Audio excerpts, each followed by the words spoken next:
2시 46분 지나고 있어요. 코스피는 아직도 약보와 외국인과 기관의 매수가 포착이 되지 않고 있어요. 그렇다고 많이 매도하는 것도 아니거든요. 딱 어느 정도 눈치만 보고 있는 수준이고 코스닥에서는 개인만이 사고 있습니다. 861억 원의 매수, 뚜렷한 매수 주체, 매도 주체 다 보이지가 않네요. 오늘 어떻게 봐야 될지 세 가지 특징 중 이정민 이사, 이건희 부장과 함께 정리해 보겠습니다. 어서 오세요. 네, 안녕하세요. 안녕하세요. 안녕하십니까.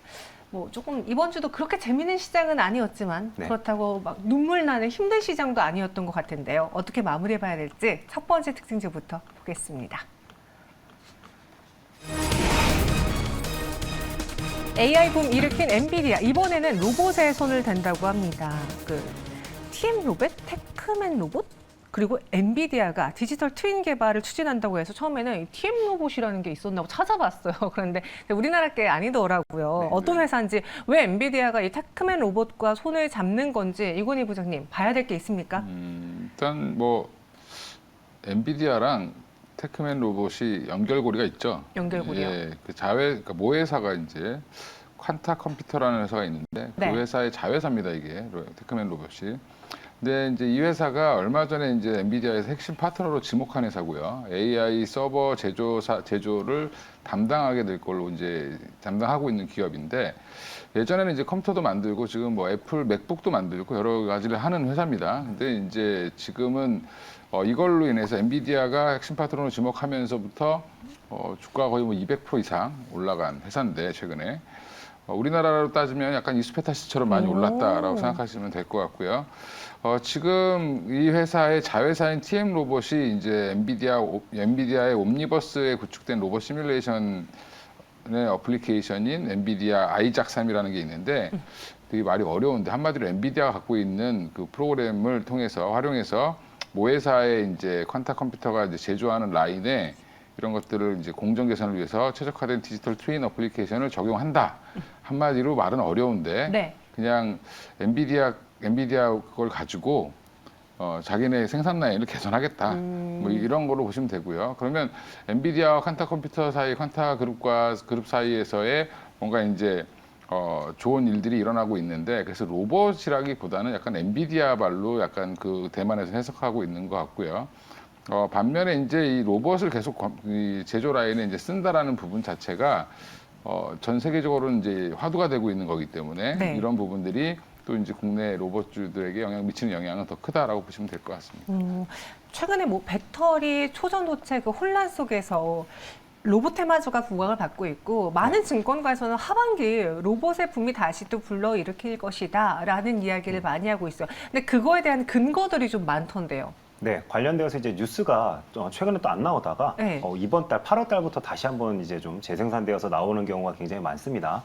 특히나 삼성전자 같은 경우에도 그 이재용 이제 부회장이 그 휴머노이드 로봇 개발과 관련되어서 이제 해야 된다라는 이야기가 나오면서 또 관련주들이 크게 또 상승하는 모습을 좀 보여주기도 했었었죠. 그래서 대표적으로 이번 주 같은 경우에는 유진 로봇과 레인보우 로보틱스가 특히나 좀 많은 상승을 좀 보여주는 모습을 좀 보여줬었었고요. 네. 그다음에 오늘 같은 경우에도 앞서서 이제 그 엔비디아와 그 TM 로봇과 관련되어 가지고는 TPC가 지금 현재 상한가에 도달하는 모습을 좀 보여주고 있습니다. 그래서 지금 현재 그 시장이 오늘 같은 경우에는 수급이 굉장히 그 관광이나 이제 중국과 관련되어 있는 관광이랑요, 그다음에 로봇 쪽으로도 일부 좀 이동하는 모습을 보여주고 있다. 그래서 시장에 새롭게 등장하는 이슈에도 물론 자금들이 많이 몰리지만 기존에 굉장히 핫했던 섹터에도 여전히 돈들이 많이 몰리고 있다는 부분, 우리 시청자 여러분들께서 좀 주목하실 필요가 있을 것 같고요.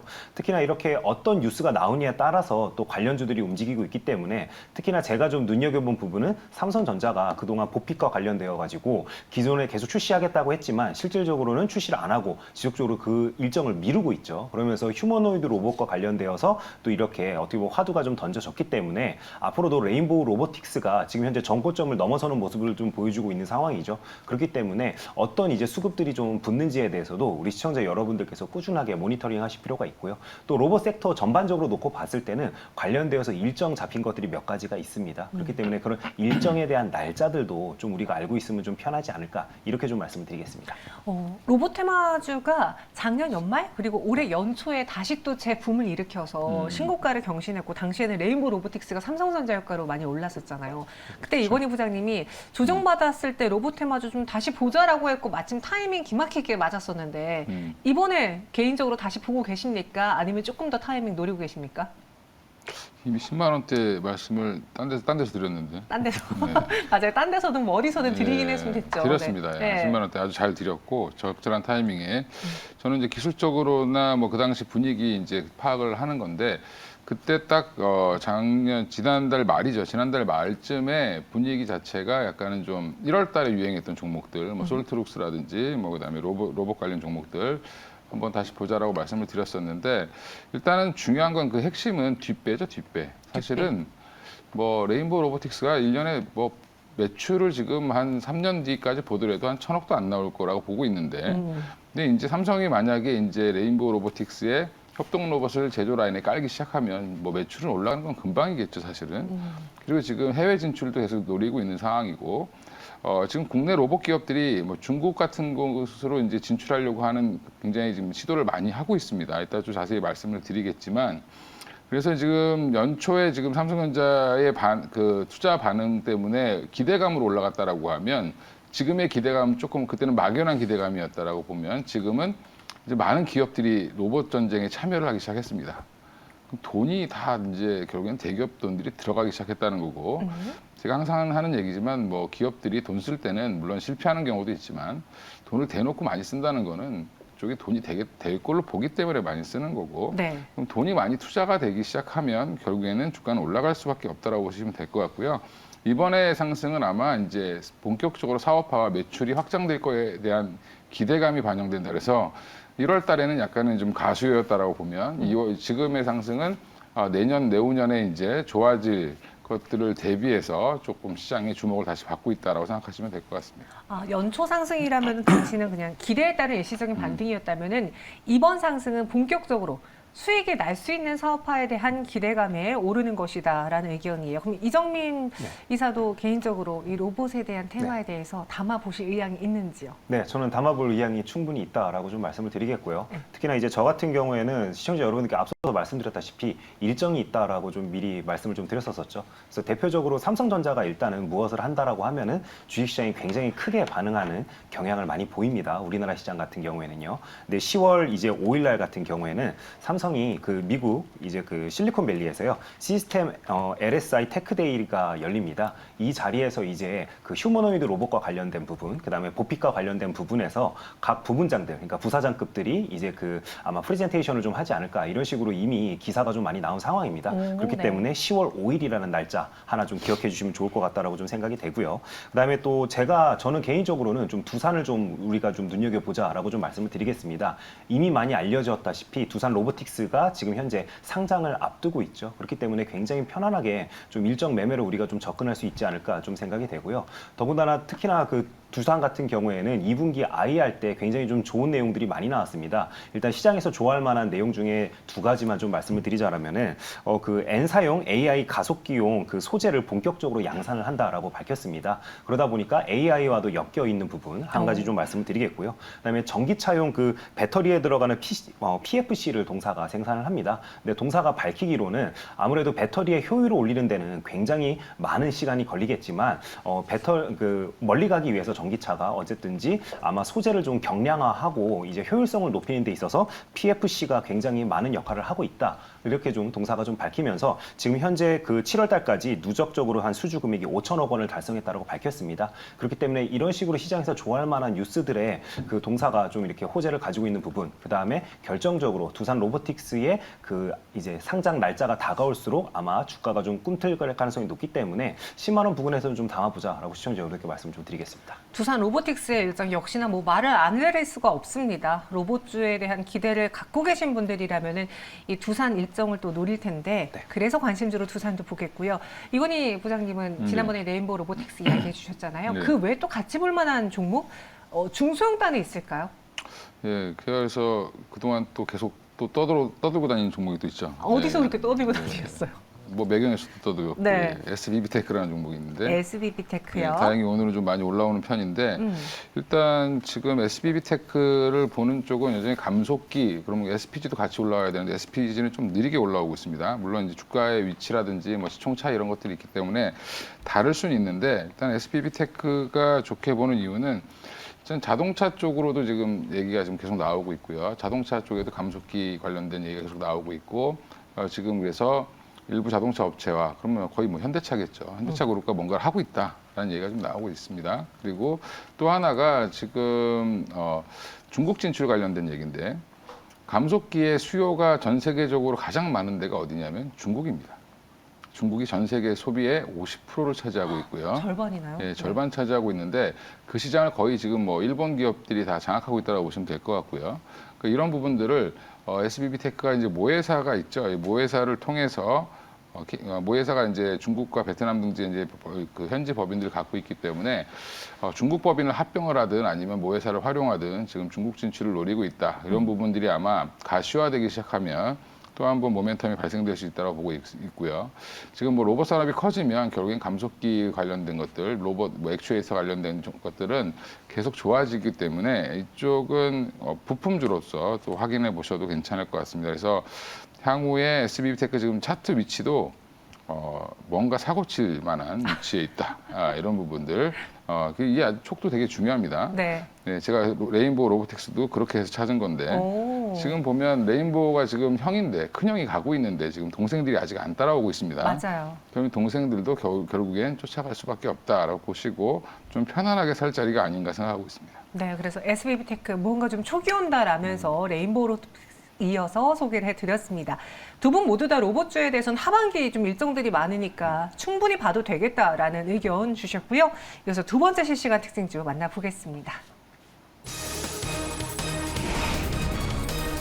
반도체 불황에도 살아남은 기업이 있어요. 텔레칩스고요. 2분기 깜짝 실적을 내놓았습니다. 매출액이 483억 원, 영업이익은 55억 원인데 이게 전년 동기 대비도 또 늘어난 수치고 예상보다도 또 늘어난 수치라면서요. 네. 원래 반도체주가 2분기 실적이 좋다 하더라도 전년 동기 대비 좋아지긴 좀 어려웠을 텐데요. 맞습니다.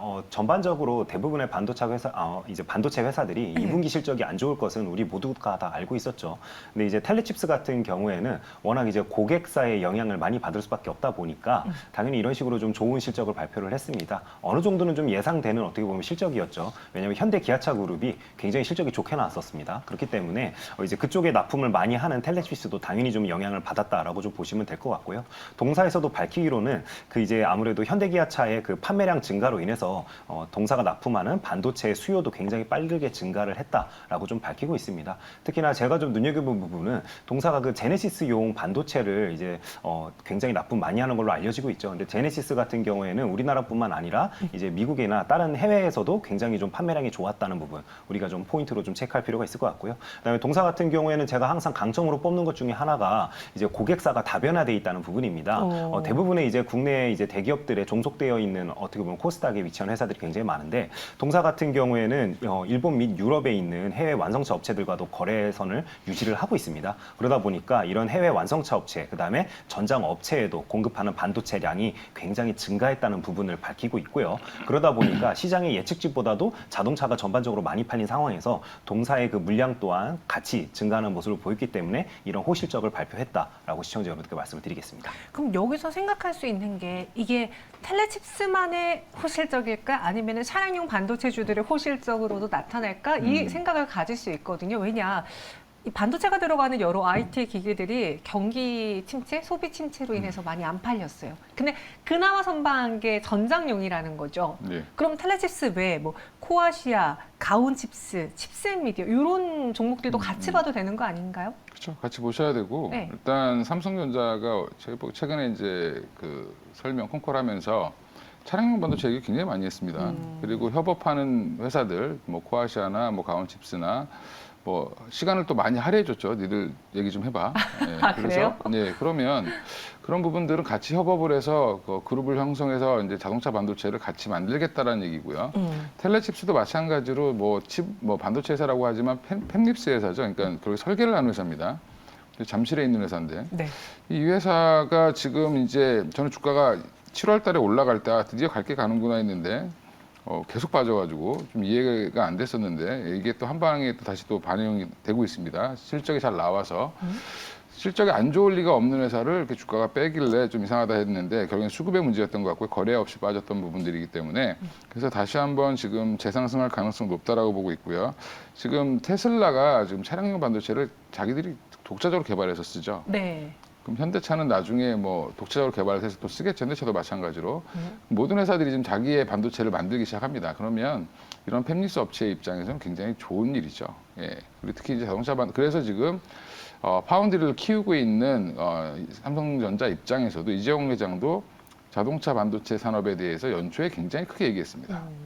그러니까 항상 돈 많은 사람들의 얘기를 잘 들어보셔야 된다. 예, 뭘 많이 이야기하는지. 그렇죠. 무슨 얘기를 하고 다니는지 로봇 얘기도 하고 지금 뭐 자동차 반도체 얘기도 네. 하고 그다음에 파운드리 얘기도 계속 하고 있고 이러면 결국엔 그쪽에 돈 투자해서 자기가 돈 벌고 싶은 의지를 강력하게 지금 얘기하고 있는 거기 때문에 그쪽 산업은 그러면 정부의 정책 이런 것도 집중하시는 것도 중요하지만 정부는 돈이 그렇게 많이 없습니다. 네. 예, 다 빚이죠, 또. 예, 그리고 이제 그걸 줘봐야 조금 주는 거죠. 네. 네, 코끼리 비스켓 정도 주는 거기 때문에 사실은 이제 대기업들이 어디에다 투자를 하는지를 잘 보시는 게 주식시장을 읽는데 가장 중요하다라고 봤을 때는 지금 당장은 좀 주가가 답답한 종목들이 있어도 결국엔 혜택은 그쪽이 받을 수밖에 없다라고 생각하시고 좀 대응을 하시면 될 것 같습니다. 기업들이 다 자체 차량용 반도체를 만들게 된다면은 당연히 이들 기업에게는 더할 나위 없이 좋은 소식 아니겠느냐. 그쵸. 같이 봐야 된다라는 의견이에요. 그럼 이 텔레칩스를 현 구간에서 더 들고 가봐도 괜찮을지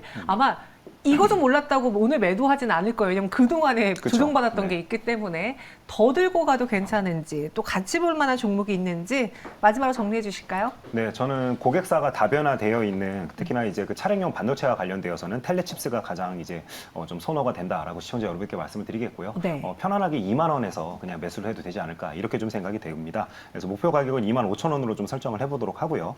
손절 라인은 18,000원을 이탈하게 되면은 이제 직전 저점을 이탈하게 되는 것이기 때문에 추세가 완전히 꺾였다라고 볼 수가 있겠죠. 그렇기 때문에 손절 라인은 18,000원으로 우리가 좀 설정을 해보도록 하겠습니다. 또 손절가는 필요해요, 그래도? 네, 손절가는 그래도 항상 잡고 가야지. 왜냐하면 우리가 항상 그 시장에서 가장 중요한 거는 주가의 흐름도 있지만 시황도 있습니다. 근데 일단은 저점을 이탈할 정도의 큰 하락이 나왔다라면은 분명 뉴스를 동반했던가 아니면 주가 지수 자체가 안 좋은 모습을 좀 보여주는 가능성이 높기 때문에 이런 식으로 항상 손절 라인 어느 정도는 좀 설정하는 게 좋다라고 시청자 여러분께 말씀을 드리겠습니다. 텔레칩스가 좋아도 시장 탓에 갑자기 또 그쵸. 추세가 네. 꺾이게 되면은 이게 뭐 몇 달이고 몇 년이고 묶여 있을 수도 있잖아요. 그럼요. 그러니 손절 라인을 잡아보자라는 차원에서 이야기 드렸습니다. 목표 주가는 25,000원이고요. 뭐 부장님도 똑같이 텔레칩스가 대장입니까? 이거 저 좋게 보고 있고요. 왜 예. 이렇게 떨떠름하게 아니요, 대답하세요? 괜찮아요. 굉장히 좋아하는데 네. 약간 좀 주식에 이제 보면 네. 윗꼬리를 좀 많이 다는 종목이어서 이제 이게 너무 환호하시면 안 되고 항상 좀 장기적으로 보셔야 될 것 같고 중기적으로 보셔야 될 것 같고요. 거래가 터지면서 이제 한 번 더 내일 정도, 그러니까 다음 주 정도에 한 번 더 오늘 거래량을 뛰어넘는 뭐 거래가 나온다라고 하면 전고점 금방 뭐 돌파하지 않겠나 저는 개인적으로 생각하는데 네. 근데 아직까지 차량용 반도체에 대한 관심, 시장의 관심이 뜨겁지 않다라는 부분은 조금 아쉽죠. 그래서 그런 부분 오늘 이제 실적이 좋아서 올라왔기 때문에 그런 전반적인 큰 섹터를 이루면서 군을 이루면서 갈 수 있는 그런 형태가 나와주면 조금 더 탄력을 받지 않겠나. 근데 거기에는 사실은 또 삼성과 현대차의 그 멘트가 굉장히 중요합니다. 예. 돈 있는 사람이 뭘 말하는지 그렇죠. 보자. 그렇습니다. 알겠습니다. 그래서 차량용 반도체 같이 봐야 된다라는 거 다시 한번 강조해드리고요. 마지막 실시간 특징주 보겠습니다. 관광업계는 6화 맞이 중입니다. 여행과 관광주가 동반 강세를 보이고 있고 벌써 한국 단체 관광을 강추한다. 뭐 중국 여행사에서 이런 것들이 재등장하고 있다고 하는데 앞서 부장님이 돈 많은 사람들의 이야기 부작을 했잖아요. 중국 그리고 중국인 관광객들 돈 많잖아요. 그럼 여기도 봐야 되는 거예요? 아니면 여긴 달라요? 돈이 많은지는 좀 확인해 봐야 될 것 같고요. 요즘에 중국이 좀 경기가, 또 경기가 안 좋아서요? 뭐 물론 우리나라보다는 좋습니다. 지금. 네. 근데 이제 중국 정부가 왜 그러면 한미를 뭐 튀었을까 숨통을? 그 이유가 뭘까요? 미국한테 그렇게 맞으면서 왜 미국을 가게 해줬을까? 같이 살아보자는 일본도 건가? 마찬가지고 그냥 아니라 내부 불만이 굉장히 많습니다. 지금 그 중국 관광객들이 갈 수 있는 데가 지금은 뭐 여러 군데가 있다라고 하지만 가까운데 동남아 제외하고는 사실 대부분 국내 여행을 많이 했는데 국내 여행 물가가 너무 비싸져서 사실은 그럼 해외를 열어주면 국내 물가가 떨어지는 현상이 나오죠. 예, 그래서 그런 부분들 내부적인 요인들 때문에 좀 개방을 했다라고 얘기를 하는데 일단은 지금 우리나라한테는 되게 크게 호재로 작용을 하고 있습니다. 어제 뭐 난리가 났었죠. 사실은 어제 다른 종목들이 올라가다가 이 얘기 때문에 사실은 아침부터 좀 그쪽으로 쏠렸는데 네. 오후에 확정이 되고 나서부터는 뭐 그냥 뭐 다른 종목 다 버리고 일로 가시는 것 같은 그런 느낌이었습니다. 확실하다 약간 이런 생각이에요. 예, 근데 항상 확실하면 그 다음날 별로 재미가 없습니다. 그죠? 오늘 다 재미 별로 없죠. 올라가는 종목도 있지만 여전히 어제 너무 많이 올려놨기 때문에 오늘은 조금 쉬는 모습을 보이는 종목들이 많은데 저는 차별화가 계속 나올 거다. 그러면 어제는 다 같이 뭐 항공도 오르고 뭐 여행도 오르고 면세도 오르고 화장품도 오르고 저 밑에 있는 화장품들까지 다 올랐는데 사실 오늘 보면은 별로 호텔 카지노들도 별로 반응이 없고 네. 어제만큼은 여행주들은 아니죠. 오히려 뭐 음봉이 크게 나오고 있고요. 그리고 이제 좀 그나마 좀 버티는 게 면세점주라든지 뭐 일부 이제 호텔 관련 종목, 레저 관련 종목일 텐데 저는 그냥 이렇게 생각합니다. 이제 중국이 6년, 7년 전에 소비했던 방식을 그대로 와서 소비할 것이냐라는 거는 뚜껑을 까봐야 한다. 옛날에 와서 뭐 화장품 다 쓸어 담았다고 해서 마스크팩 다 사갔다고 해서 이번에도 그럴 거냐? 그러지 않을 수 있다. 사람이 바뀌었죠. 시대가 네. 바뀌었고 그러면 소비 패턴도 달라질 수 있다고 보고 있고요. 그리고 예전에 16년, 17년 당시에 많이 오던 그런 엄청난 규모가 올지 안 올지도 아직은 좀 미지수다라고 보고 있는데 일단은 가장 대표적으로 처음에 오자마자 잘 될 수 있는 거는 사실은 면세랑 뭐 카지노 뭐 이 정도라고 보면 될 것 같고요. 화장품을 오히려 조금 좀 보수적으로 봐야 되지 않겠나 생각을 하고 있고요. 여행 관련주는 전혀 사실은 관계가 없지 않나.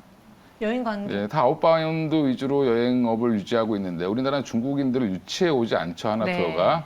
물론 이제 거기에서 여행사끼리 이제 수수료를 받는 부분들이 있지만 인바운드 자체가 크지 않기 때문에 여행주들은 그닥 혜택을 보지 못한다. 오히려 우리나라 분들이 중국에 많이 가면 하나투어가 올라가겠죠. 예, 그런 부분들 감안하셔서 너무 이렇게 우르르 이렇게 사시면 안 된다. 옥석 가리기가 좀 필요하다라고 생각하고 있습니다. 그 안에서도 선별을 해야 된다.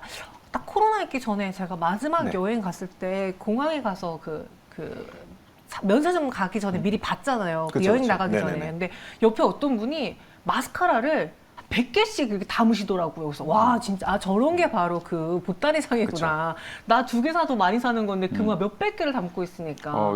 중국 분들은 그 따이공이 아니라 네. 컨테이너로 사갑니다.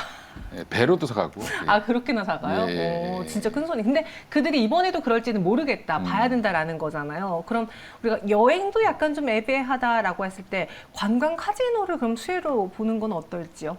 저는 충분히 가능성이 있다라고 생각을 하고요. 네. 특히나 이제 지리적으로 우리나라가 중국이랑 이제 인접해 있죠. 그러다 보니까 아무래도 마카오로 물론 중국인들이 뭐 이렇게 카지노를 하러도 많이 가겠지만 충분히 우리나라도 특히나 영종도도 굉장히 좀 매력적이다라고 좀 생각할 가능성이 굉장히 높습니다. 그렇기 때문에 어제 그 관련주들도 좀 뜨거운 상승이 좀 나왔었는데 아무래도 이런 부분들을 좀 반영한 게 아닐까 저도 좀 그렇게 좀 생각이 되고요. 특히나 이제 그 중국인들이 어쨌든지 한국에 이제 들어와서 돈을 쓸 때 가장 많은 어떻게 보면 이익을 좀 챙길 수 있는 부분이 아마 국내 기업들 중에서는 좀 카지노 쪽이 아닐까 이렇게 좀 생각이 됩니다. 그래서 저 같은 경우에는 파라다이스를 좀 시청자 여러분들께 바라보자라고 좀 말씀을 드리고 싶어요. 파라다이스 같은 경우에는 대표적으로 파라다이스 시티가 일단 영종도에 지금 현재 영업을 굉장히 열심히 하고 있죠. 최근에 국내 여행객들이 해외로 많이 나간다고 해서 국내 여행이 많이 죽었다라고 이야기를 합니다. 네, 지금 제가 생각했을 때는 아마 제주도나 이런 데 일부 지역만 빼고는 여전히 국내 여행도 굉장히 많이 활성화가 여전히 되고 있다라고 좀 생각을 하고요. 네. 대표적으로 제가 그 8월 달에 호캉스가 좀 하고 싶어서 뭐 신라 호텔이나 네, 파라다이스 시티 같은 호텔 예약 알아봤었습니다. 근데 자리가 없습니다. 그리고 자리가 있더라도 금액이 너무 비쌉니다. 맞아요. 그래서 와, 이 금액이면은 해외 5성 호텔에서 며칠씩 머물 수 있는데 라는 생각이 절로 들더라고요. 근데 그렇게 비싼 이유는 그만큼 수요가 많기 때문에 공급자 입장에서 가격을 내릴 이유가 없기 때문에 그렇게 비싼 가격을 불렀을 거라고 저도 좀 생각을 하고요. 특히나 파라다이스 시티 같은 경우에는 너무 예약이 여전히나 힘듭니다. 네, 그런 부분들도 있고 그다음에 제가 그 지금 또 눈여겨본 부분은 바로 그 영종도에서 올해 말에 이제 오픈하는 인스파이어 리조트에 대해서 좀 말씀을 드리려고 합니다. 이게 2조짜리 프로젝트인데요. 제가 인천공항 지나갈 때마다 인스파이어 리조트 얼마나 이제 짓고 있는지 항상 제가 모니터링을 좀 하는 편입니다. 네. 이게 왜냐면요, 굉장히 큰 리조트입니다. 저 처음 들어봐요. 네, 4단계에 걸쳐서 2030년도까지 개발을 할 예정으로 지금 현재 알려지고 있는데요. 애초에 이런 식으로 굉장히 큰 리조트가 올 하반기에 오픈을 하게 된다라면은 마치 그 여의도에서 이제 그 더현대가 굉장히 인기가 많으면서 IFC도 실적이 덩달아 지금 현재 잘 나오고 있죠. 네. 이런 그 승수 효과를 좀 누릴 수 있지 않을까, 저는 좀 그렇게 생각이 되기 때문에 파라다이스 같은 경우에도 그에 따른 낙수 효과를 충분히 입을 수 있다라고 시청자 여러분께 좀 말씀을 드리겠고요. 그런 의미에서 제가 추는 매수형 가격은 17,000원으로 설정을 좀 해보고요. 목표 가격은 25,000원으로 잡고요. 손절 라인은 15,000원으로 설정을 해보도록 하겠습니다. 영종도 알겠습니다. 파라다이스를 탑픽으로 주셨고요. 나중에 막 코스피 3,000, 4,000 이렇게 올라가면은 우리 저기 리조트 가서 다 같이 팀 회식 해요. 어때요? 예, 그렇죠. 안 가고 싶으신가 보다. 알겠습니다. 두 분 여기서 인사드릴게요. 오늘 설명 고맙습니다. 감사합니다.